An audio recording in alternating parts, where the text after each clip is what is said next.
na segunda carta de Paulo aos Tessalonicenses. Olha só, saiu a criançada, deu uma esvaziada no templo, vocês sentiram?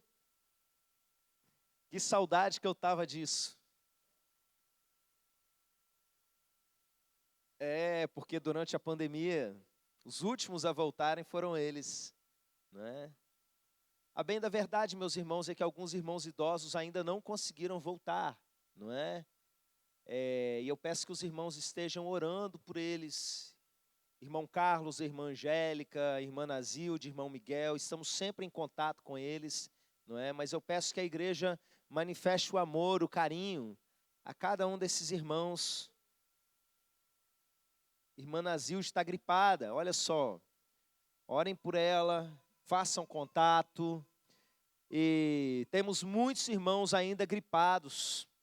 Tomem cuidado com essa gripe, usem bastante álcool, máscara. Tem gente pegando a variante Ômicron e essa gripe ao mesmo tempo, meus irmãos, e a situação está ficando complicada, não é? Inclusive, hoje à tarde, a irmã Alice me falou que o irmão Marcos André está bem gripado também. Orem por ele e vamos nos cuidando, amém? Abriram aí em 2 Tessalonicenses. Nós vamos ler o capítulo 1, a partir do verso de número 3. Amém?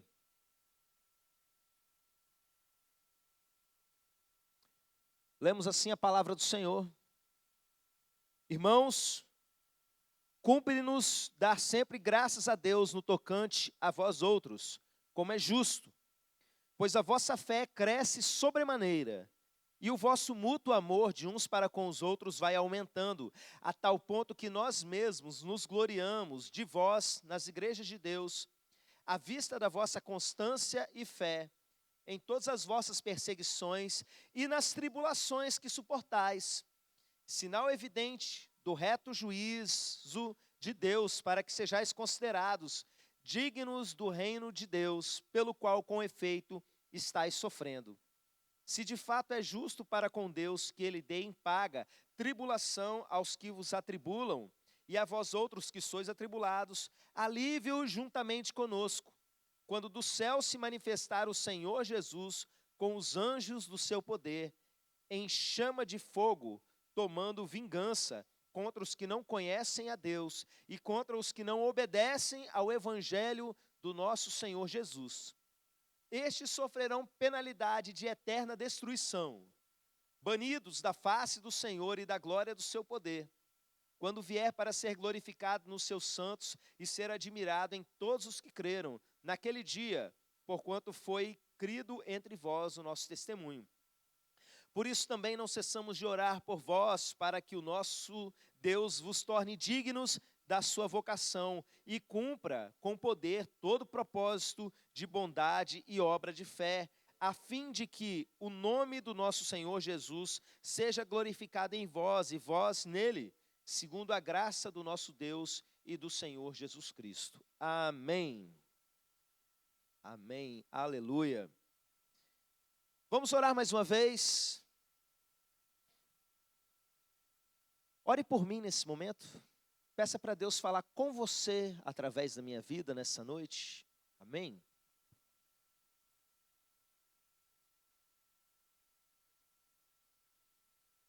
Pai querido, ouça a oração da tua igreja. Fala com eles. Não me deixa desperdiçar nenhum segundo aqui na frente. Mas que a tua palavra, que é uma espada, venha penetrar nos nossos corações, meu Pai. Venha agir aqui no nosso meio nessa noite. É o que nós oramos em nome de Jesus. Amém. Amém. Irmãos, eu quero relembrar no início dessa mensagem algumas coisas que a gente não pode esquecer. A gente não pode deixar de trazer essas coisas à mente da gente sempre. A primeira é o seguinte, meus irmãos, que há um propósito de Deus sobre a vida de cada um de vocês. E esse propósito não diz respeito simplesmente à sua salvação. O propósito de Deus na sua vida é que você seja feito à imagem de Jesus. O que que isso quer dizer? Que você seja parecido com Ele. Quando a gente aceita Jesus como nosso Salvador, o Espírito Santo passa a morar dentro de nós. A Bíblia diz que se alguém não tem o Espírito de Cristo, esse tal não é dele. Então, no momento em que você recebe a Cristo, o Espírito de Cristo vem em você. É por isso que a gente fala em ter Jesus no nosso coração, nós sermos morada de Jesus. Mas existe, meus irmãos, uma prioridade de Deus, que tem a ver com Ele sair de lá de dentro e se mostrar do lado de fora. E você poder não simplesmente ter Jesus no seu coração, mas ter Jesus em todas as suas atitudes. É o caráter de Jesus ser formado em você. Todas as coisas que acontecem na sua vida, debaixo da soberania de Deus, tem a ver com isso, com a formação do caráter de Jesus em você. Esse início de ano, nessa semana de primícias, nós meditamos muito em alguns textos da palavra de Deus, inclusive aqui nas cartas aos Tessalonicenses, apontando para coisas que nós vamos viver nos próximos anos, coisas que nós vivemos já hoje, e coisas que nós vamos viver esse ano, e coisas que nós vamos experimentar daqui para frente. E uma coisa que eu quero relembrar os irmãos nesse momento, é uma breve revisão dessas coisas que Deus nos tem dito. Antes da vinda do nosso Senhor Jesus, algumas coisas acontecem a nível de planeta, e algumas dessas nós já estamos experimentando, e eu não estou falando de algo como um sinal grande no céu. Estou falando de um tempo em que a fé das pessoas começa a enfraquecer, é o período da apostasia, e é o período do esfriamento do amor, e é o período em que começam as pessoas a se escandalizar da própria fé, trair umas às outras, virar as costas para as coisas de Deus, se afastar da igreja. Ao mesmo tempo, sobre a igreja de Jesus há uma pressão muito grande, uma perseguição crescente ao ponto de chegar o momento em que nós seremos odiados de todas as nações e perseguidos em todos os lugares da terra. Mas ao mesmo tempo, meus irmãos, em que há uma grande perseguição, ao mesmo tempo que há um grande esfriamento do amor, ao mesmo tempo que há um apagamento na fé das pessoas, as profecias dizem que, nesse mesmo tempo, há uma igreja perseverante, há uma igreja que está pregando o evangelho a toda a terra. Há uma igreja valente, meus irmãos. Há uma igreja que mesmo diante da própria morte, a gente leu a respeito disso, ela não nega a Cristo, pelo contrário, ela continua valente, perseverante, porque aquele que perseverar até o fim, esse será salvo. Uma marca do salvo é que ele persevera. E nós aprendemos aqui durante a semana sobre a perseverança. Vem uma grande tribulação, mas aqueles que perseverarem até o fim serão salvos. Mas o que gera em nós perseverança? Quem prestou atenção? Pode falar bem alto para o pessoal de casa ouvir. O que gera perseverança? Então, afinadinhos. Deus nos quer perseverantes. Perseverança é uma característica, uma virtude cristã, que não tem a ver simplesmente com o momento da salvação. Aquele que é salvo, ele persevera, mas tem a ver com algo do nosso dia a dia, a nossa vida de uma maneira geral. Deus nos quer perseverantes, e uma das formas dele gerar perseverança em nós é por meio da tribulação. A mensagem de hoje, meus irmãos, é sobre uma coisa que nós lemos aqui nesse texto, que vai formar o caráter de Cristo em nós, uma coisa chamada tribulação. Eu preguei nesse texto no ano passado, não sei quantos irmãos se lembram, mas foi na chegada no nosso retiro, a primeira noite da conferência missionária. Aquele dia, os irmãos que estavam aqui se lembram de coisas fortes que nós vivemos, não é? E no meio daquela mensagem eu disse algo. A mensagem foi focada num texto que fala sobre o juízo de Deus. Eles sofrerão a penalidade da destruição eterna, porque eles não conhecem a Deus e nem obedecem o evangelho de Jesus. E eu me lembro de ter insistido com os irmãos naquela noite, de que O Evangelho de Jesus não é algo simplesmente para a gente crer, mas o Evangelho de Jesus é algo para ser obedecido. E que por mais desagradável e politicamente incorreto que seja para a sociedade moderna, a doutrina do inferno está aqui, e não dá para você correr dela. Mas eu disse algo naquela noite que foi o seguinte: há algo sendo dito aqui no texto sobre a tribulação e sobre o fato de nós nos tornarmos dignos. Mas eu não vou falar para vocês nessa noite, não é o tempo. Hoje eu vou falar sobre outra coisa e entrei no assunto. Pois é, o tempo é hoje. Vamos falar sobre tribulação. Você vai enfrentar a tribulação no ano de 2022. Receba. Pastor, você teve um sonho profético, alguma coisa? Não, meus irmãos, é um ano inteiro. Alguma tribulação você vai viver. Os tempos estão se tornando mais difíceis. Eu tenho que te contar, nesse ano pessoas vão morrer. Todo ano pessoas morrem. E você precisa aprender mais do que nunca, porque os dias são maus e vão se tornando mais maus ainda. Acerta a sua vida e se alinhe com aquilo que Deus está fazendo. Esse texto ele vai mostrar para a gente, em pelo menos 2 versículos que se complementam, o papel da tribulação na vida da gente. Qual é a prioridade de Deus para a sua vida? Formar Jesus em você. Formatar você no caráter de Cristo. E nós lemos assim, versículo 4, a tal ponto que nós mesmos nos gloriamos de vós nas igrejas de Deus, à vista da vossa constância e fé, em todas as vossas perseguições e nas tribulações que suportais, sinal evidente do reto juízo de Deus, presta atenção agora, para que sejais considerados dignos do reino de Deus, pelo qual com efeito estáis sofrendo. Um povo que estava sofrendo por ser parte do reino de Deus, eles estavam sofrendo inclusive perseguição por causa do reino de Deus. O apóstolo Paulo vai dizer, para que sejais considerados dignos do reino de Deus. Olha só, você, para entrar no reino de Deus, você não faz por merecimento. Para receber a Cristo, você não faz por merecimento.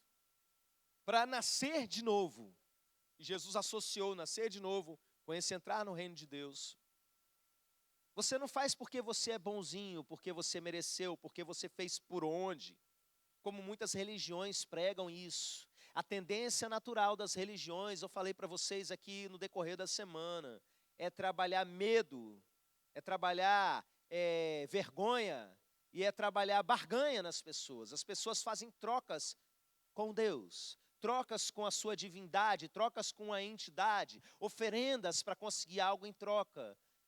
Mas para você nascer de novo, a base é a graça de Deus. Nada do que você faça vai fazer você merecedor do reino de Deus. Por meio da fé você tem acesso a essa graça. E se você crê que Ele te salva, Ele te salva. Se você crê que Ele te transforma, Ele te transforma. Se você crê que Ele vai mudando a sua vida, o seu caráter. É tudo pela fé, meus irmãos, que nós temos acesso. Não é moeda de troca.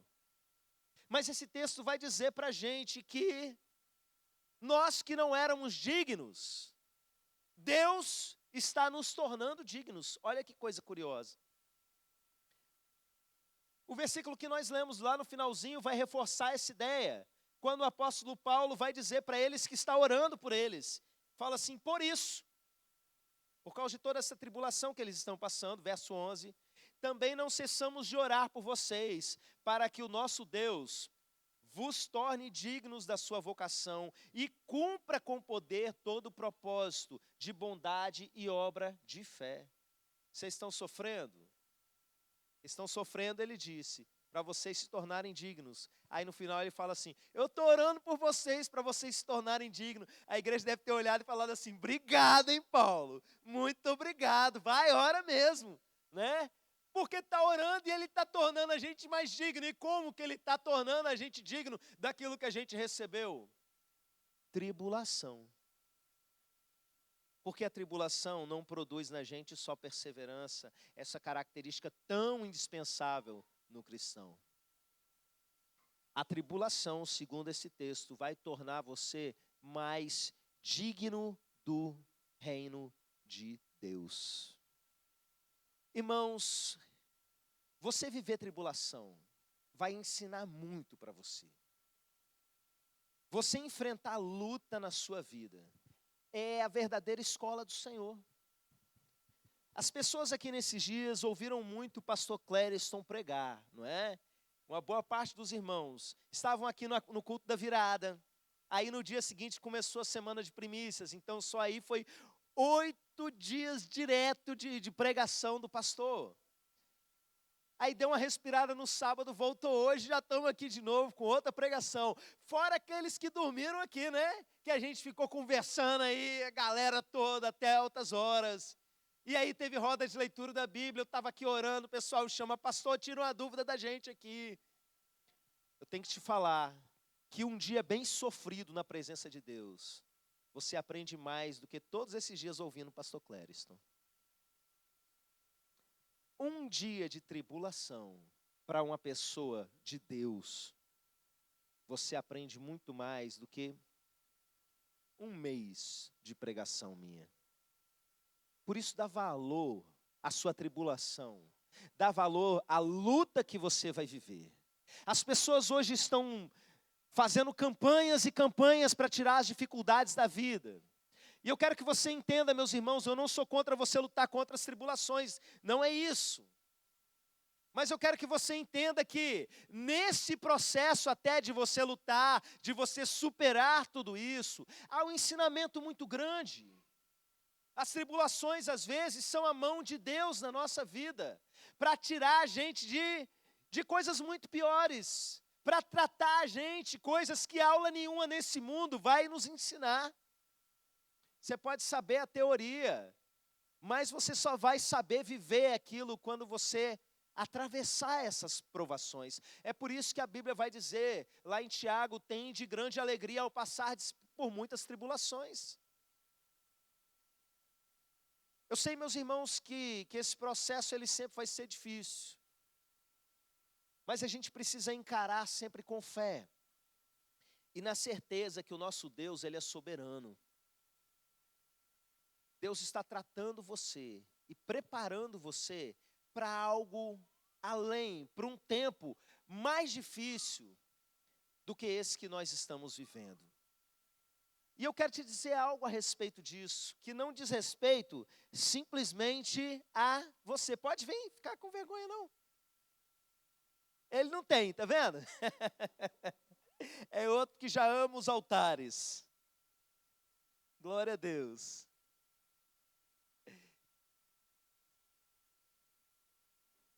Irmãos, não tem a ver com você simplesmente. O mundo moderno ensina a gente a ser muito individualista.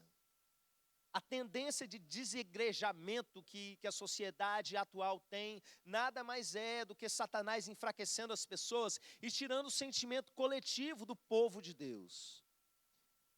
Mas olha, a tribulação, muitas vezes é um ensino que não é exatamente para você. Mas você faz parte de uma família. E eu falo isso em 2 sentidos.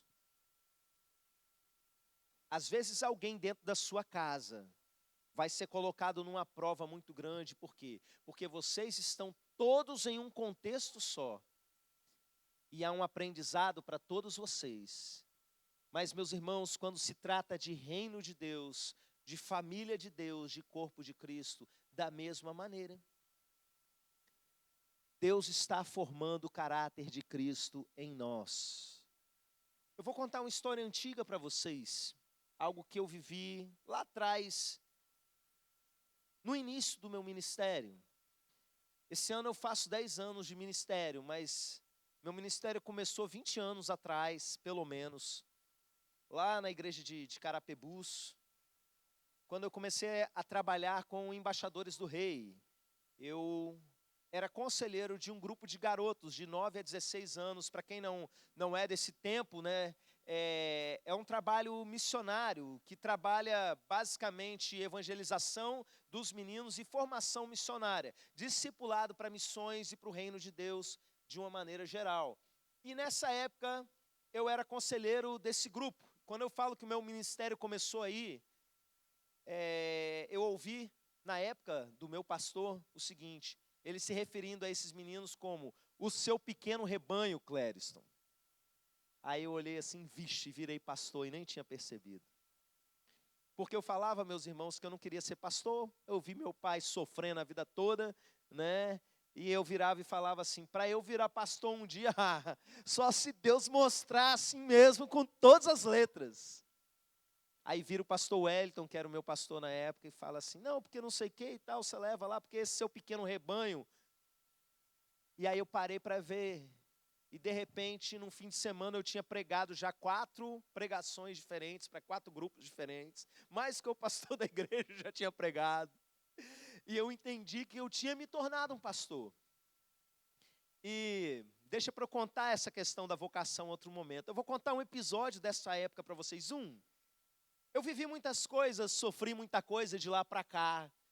Mas um episódio que ilustra bem isso, foi a primeira vez que eu juntei um grupo de meninos, eu não me lembro se 8 ou 9 garotos dessa época, e eu precisava levá-los para o acampamento estadual. Acontecia uma vez no ano, lá no acampamento Batista, num sítio subindo de Viana para Domingos Martins, no meio do caminho ali tem um sítio, o acampamento Batista Capixaba, e eu precisava levar esses garotos para lá, eu não tinha contato com as outras igrejas, e quando finalmente eu consegui contato, descobri que o ônibus deles não tinha mais vaga, e eu pensei, tem como ir de ônibus de linha? Tem como ir de ônibus de linha.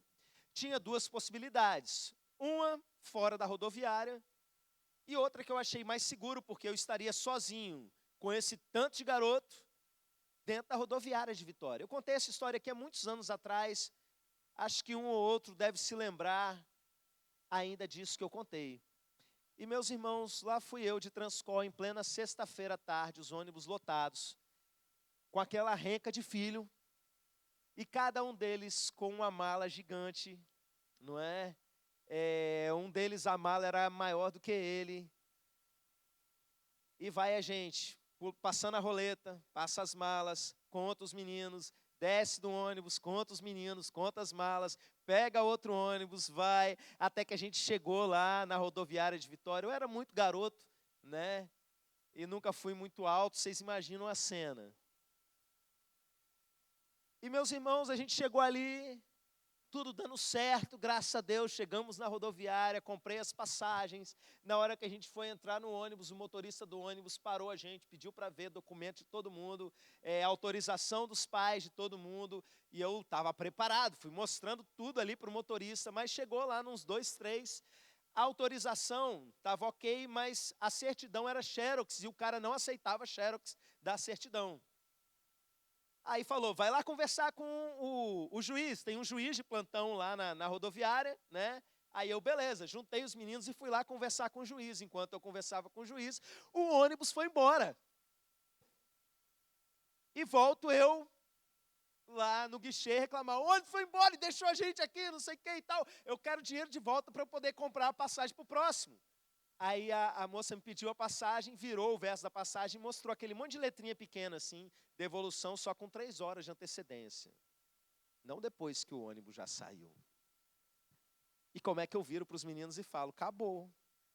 A gente se preparou para esse acampamento, a gente estudou para esse acampamento. Aqueles meninos tinham vendido latinha, tinha capinado quintal dos irmãos da igreja para juntar dinheiro para ir. E de repente o dinheiro foi embora, porque o ônibus foi embora. E aí a mulher falou ali que não resolvia. Eu dei a volta, fui por trás, virei para os meninos e falei assim, fica orando aí que eu vou tentar falar com algum chefe aqui dentro. E aí os meninos se juntaram e ficaram ali em oração. Bati na porta, veio a pessoa. Antes de eu terminar a explicação, ele já pegou as passagens da minha mão, entrou, voltou com o recibo para assinar, me devolveu o dinheiro. Aí os meninos, feliz da vida. Aí pensei, que eu vou arrumar agora? Aqui na rodoviária, eles não deixaram a gente embarcar. Eu tenho aquela outra possibilidade, não é? Lá perto, um pouco antes, né, do antigo terminal Dom Bosco, tinha um ônibus que saía dali. Aí eu pensei, quem sabe lá eles não aceitam, eles não pedem documento e tal, essas coisas, é ponto de ônibus, é mais rápido, a gente entra, né, rapidinho. Beleza, vamos para lá. E saiu, meus irmãos, agora a pé, porque a gente não podia gastar nem mais um centavo. O dinheiro contadinho, olha que loucura, né? E quem conhece ali o trajeto, foi mais ou menos 5 quilômetros que nós gastamos, carregando aquele tanto de bolsa, com as crianças em local perigoso, até assédio de maluco, de pervertido sexual, a gente sofreu ali naquele contexto, meus irmãos, de eu falar, tapa os ouvidos, meninos, e vamos que vamos. E eu carregando bolsa dos menorzinhos, mais as minhas, quando eu cheguei no local do tal do ponto de ônibus. Não é assim, o calo apareceu depois, não. Eu já estava com os 5 calos em cada sola do pé, fora nas laterais, meus irmãos. E faltava, graças a Deus, ainda 1 hora para o ônibus chegar. Aí a gente, ufa, graças a Deus, deu tempo. E aí juntamos as bolsas todas num lugar e aquele gramadinho, eu sentei as crianças ali, sentei as crianças. Quem disse que criança fica quieto? Um resolveu ensinar capoeira para o outro. E joga para lá, e joga para cá. O menino, senta aqui, não quero mais problema não. E o menino vira e vai de testa naqueles postes de fininho, assim, ó, de metal que tem ali na Avenida Beira-Mar. E vai assim, ó, tuf, do poste fazer tem. Caiu sentado para trás, assim, com o olho arregalado. Ih! Leandro, o nome do menino. Abriu uma fenda na testa do menino e começou a jorrar muito sangue. Vocês sabem que essa região aqui sangra bastante, né? E foi aquele desespero e começou a juntar gente. Quem é o responsável, quem é o responsável? E eu sozinho com aqueles meninos. E aí, o que eu faço? Aí me apontaram, tem um hospital ali, ó, do outro lado, vai lá, Hospital São Lucas. Eu era novo aqui em Vitória, não conhecia nada. E aí eles apontaram e eu falei, meu Deus, o que eu faço? Eu preciso levar os meninos e, ó, vocês fiquem quietos aqui, não sai ninguém. Ninguém ensina capoeira para mais ninguém. Fica todo mundo sentado junto aqui. Eu estou indo lá no hospital, eu vou ver o que eu arrumo. Peguei o Leandro, fui para o hospital e chegou lá e começa a entrevista e tal. Ih, pancada na cabeça. Isso aqui vai ter que ficar até amanhã em observação. E aquela conversa toda. E aí, deram alguns pontos na testa do menino, pediram para eu esperar do lado de fora lá da sala onde eles estavam fazendo isso, e falaram, eu já estava assim na mente, né, vou voltar, vou juntar os meninos, vão voltar de volta para Carapebus, infelizmente aconteceu, né, e de repente o médico me chama e fala assim, aqui, pode levar. Ah, mas não vai ter que ficar de observação e tal, não sei o quê, não, tá tranquilo, pode levar. Está resolvido aqui já. Aí eu, tá bom. Que estranho. Quando eu fui chegando perto, meus irmãos, ali dos meninos sentados, saímos do hospital, atravessamos a pista, fomos chegando para lá. Os meninos assim, aê, deu certo, Deus ouviu a nossa oração. Aê. O que foi? A gente orou para vocês chegarem antes do ônibus sair. Irmãos, na minha inocência, na minha juventude, eu olhei, foi isso, Deus liberou, amém, glória a Deus, vamos para o acampamento, se Deus liberou, está liberado. Entramos no ônibus e tudo maravilha, não pediram nada. Falei, ó, quando chegar em tal acampamento, você sabe onde é, trocador? Sei, avisa para a gente que a gente vai descer ali, que eu nem sabia também aonde que chegava. E fomos lá, chegamos no acampamento. Quando foi chegando mais ou menos para o final do acampamento em si, eu conversei com o líder da Caravana da Serra, que hoje, inclusive, é muito meu amigo. Conheci ele nesse dia, pastor Rubens, da Igreja Mar, Ministério Apostólico da Reconciliação. Na época era conselheiro de embaixadores igual eu.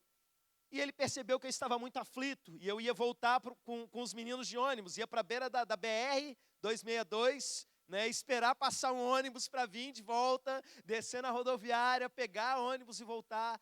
Aí ele viu assim que eu estava meio aflito e falou, não, a gente vai dar um jeito. A gente bota os pequenininhos para sentar em 3 em 2 cadeiras, a gente vai os adultos em pé, vocês vão junto com a gente. Aí eu, ai, graças a Deus. E aí acabou o acampamento, meus irmãos, e deu o horário dos ônibus chegarem, foram chegando os ônibus levando as igrejas, e chegava a Kombi, levava a igreja, e chegava a van, e carro ia levando, e o nosso ônibus não chegava. E o nosso ônibus não chegava. E foi caindo a tarde, e os borrachudos começaram a atacar a gente, e o nosso ônibus não chegava. E os meninos com fome, e não tinha mais nada, já tinha fechado o refeitório, cantina, tudo. Alguns pegaram cana e batiam ela na pedra e rasgavam, e rasgava aquele negócio no dente, e o nosso ônibus não chegava. Até que tinha um conselheiro que tinha uma maravilha tecnológica chamada celular. E ele conseguiu um contato com o motorista, e o motorista disse, o ônibus quebrou e eu não tenho outro. E aí, meus irmãos, nós juntamos todo mundo e reunimos aquela rodona, a caravana todinha. A gente não tem solução, vamos clamar a Deus para Deus dar uma solução. E a gente parou e fez ali uma oração pedindo para Deus alguma forma para a gente voltar para casa. Irmãos, em 10 minutos que a gente tinha orado, encostou um ônibus. Eu estava descendo de Domingos Martins, alguém me ligou que tinha um pessoal aí vindo, um ônibus vazio passando em frente, e alguém ligou para ele, falando para entrar ali. E a gente entrou feliz da vida. Deus ouviu a nossa oração, glória a Deus. E aí, entramos ali no ônibus daquele jeito, né? E aí o Rubens está assim, tem algum Jonas nesse ônibus? Não é possível. Quem é o Jonas nesse ônibus? E a gente passando pela rodovia do contorno, e de repente ouvimos um estrondo. O pneu estourou. Meu Deus, quem é o Jonas desse ônibus? Aí eu levanto a mão. Eu sou o culpado. Me joga lá fora. Brincadeira, não falei para jogar lá fora, não. E aí eu fui contar para ele o que estava acontecendo. Ele falou assim, rapaz, não é brincadeira não, hein? Mas vamos orar? Vamos orar, gente, todo mundo orando aí para ter estourado o de dentro e de trás, para a gente não ficar aqui, que esse lugar é muito perigoso. E a gente começou a orar para aquele estouro de pneu ter sido de dentro e de trás. E adivinha qual foi o pneu que estourou? De dentro e de trás. Deus ouviu a nossa oração. E assim nós chegamos, meus irmãos. E eu não sei qual foi o tema, a divisa, o conteúdo, o programa que esses meninos tiveram no acampamento, porque eu fiquei o acampamento todo fazendo um curso.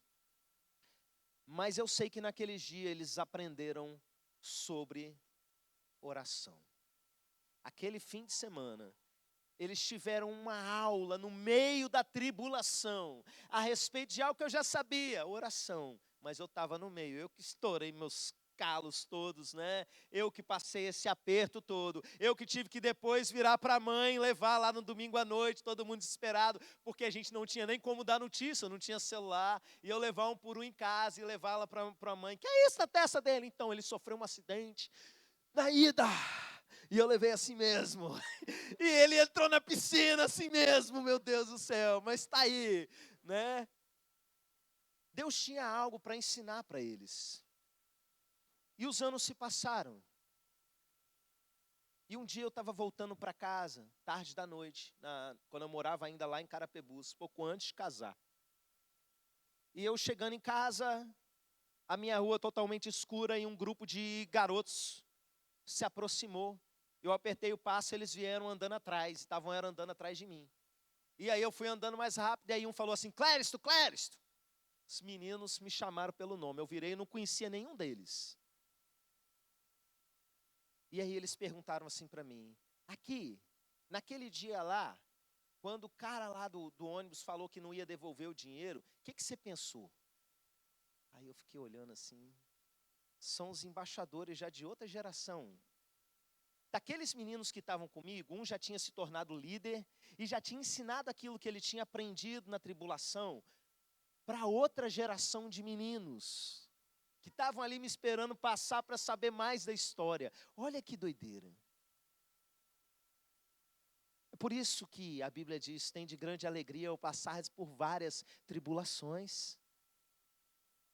Você só é quem você é hoje em termos de caráter e formação de caráter por causa das tribulações que Deus fez você passar. Quando eu casei, meus irmãos, A minha esposa ficava angustiada com certas situações, enquanto eu estava tranquilo, porque eu sabia, porque eu tinha passado altas provações como filho de missionário. E eu sabia que o Deus da Bíblia é real. E quando eu fui e deixei o meu trabalho secular para ser pastor de tempo integral, ela ficou muito aflita. E eu muito tranquilo. Um irmão da igreja falou, mas não dá para confiar nas pessoas, porque se a igreja falhar, que a igreja é isso, irmãos, eu não confio em igreja, eu confio em Jesus. Mas você sabe por que isso? Porque eu vivi coisas tremendas, tribulações, como filho de pastor. De chegar à situação, meus irmãos, da gente não ter nada para comer dentro de casa. E de minha mãe pegar e fazer um mingau de maisena, que era a última coisa que tinha, só que com água no lugar do leite. E para tentar melhorar aquele negócio que estava aquela cola, né? Ela não gostava que eu contava isso não. Ficava, não conta essas coisas não. Tá com Jesus, eu posso contar. Olha vocês rindo aí da morte da minha mãe, tá vendo? A culpa é minha, tá vendo? Olha só. Ela pegou um pouco de chocolate granulado e jogou no meio para tentar dar uma melhorada. E a gente, tipo brigadeiro, né? Alguma coisa assim. Que negócio ruim. Mas a gente orou naquela mesma noite, meus irmãos, encostou um carro com uma compra, com uma porção de coisa para a gente comer.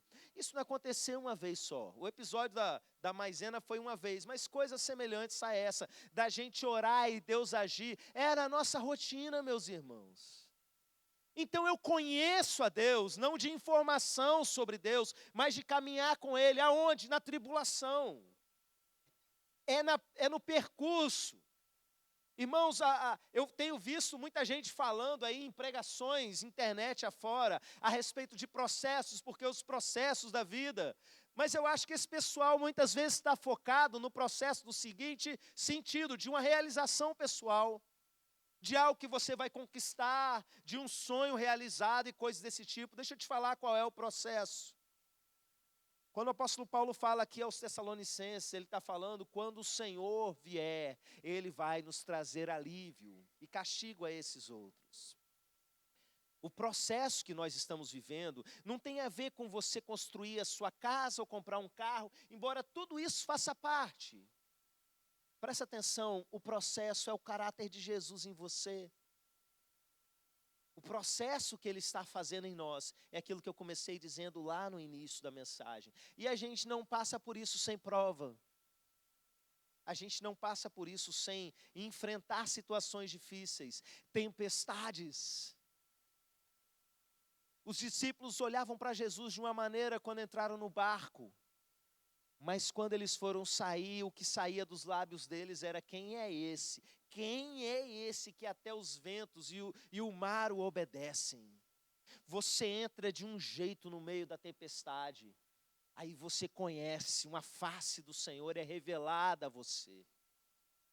E aí você entende quem é o seu Deus. Tenha grande alegria por passar por várias provações. Deus está tornando você digno daquilo que você não é digno. Você recebeu de graça, mas Ele está tornando você alguém digno disso que Ele fez por você. Vamos adorar ao Senhor por isso. Se coloca de pé. Hoje a mensagem não é evangelística não, mas se você quiser entregar sua vida para Jesus, fica à vontade. Porque todas as coisas cooperam para o bem, é só para aqueles que são chamados segundo o propósito do Senhor, só para aqueles que amam a Deus, não é para todo mundo. Todo mundo sofre, mas quem sofre na presença de Deus tem um objetivo para isso, tem um cuidado de Deus. Não é o sofrimento porque esse mundo é horroroso.